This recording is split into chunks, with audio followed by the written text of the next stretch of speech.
বিসমিল্লাহির রহমানির রাহিম। আসলে শীতকাল শেষের দিকে, সামনে গরমকাল, আর ঋতু পরিবর্তন হয়ে গেছে।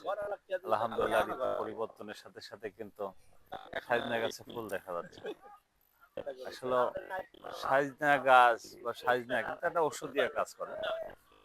যারে গা হাত পা ব্যথা, অনেক সময় এই সজনের পাতা আপনার ভাজি করে খাবেন বা বড়া বানায় খাবেন, আলহামদুলিল্লাহ কিন্তু চরম স্বাদের বেলাও কমতি নেই, আবার শরীরের জন্য কিন্তু খুব একটা উপকারী সবজি হিসাবে এটা কিন্তু চলে।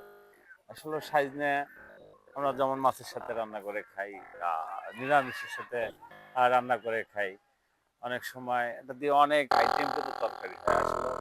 আর গরমকালের সবজি বা তরকারি আমরা কিন্তু সজনে একটা ইম্পর্টিং, আবার দামের বেলাও কিন্তু কমতি নাই। ডাকছি, ওরা যখন সন্ধ্যার এই সময় যে এখানে আর উপস্থিত কিছুদিন পর থাকবে। উঠবে, তারপরে আপনার 200 এই টাকা এই কেজি, এই লোকগুলারে হালাইতে তো আস্তে এখানে আস্তে যেতে আপনার পারবো না, গেলে কালকে যেতে হবে 30-40 চাচা। টাকা কেজি নামবে হয়তো, কিন্তু একবারে শেষ সময়।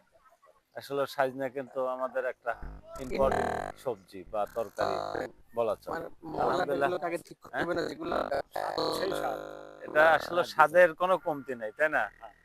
এটা স্বাদ কিন্তু অনেক স্বাদ। এই আলহামদুলিল্লাহ শেষ চলে আসছে। সময় দেখেন ফুলগুলো যদি খাবার দেখানোর করে চেষ্টা করি, কত সুন্দর।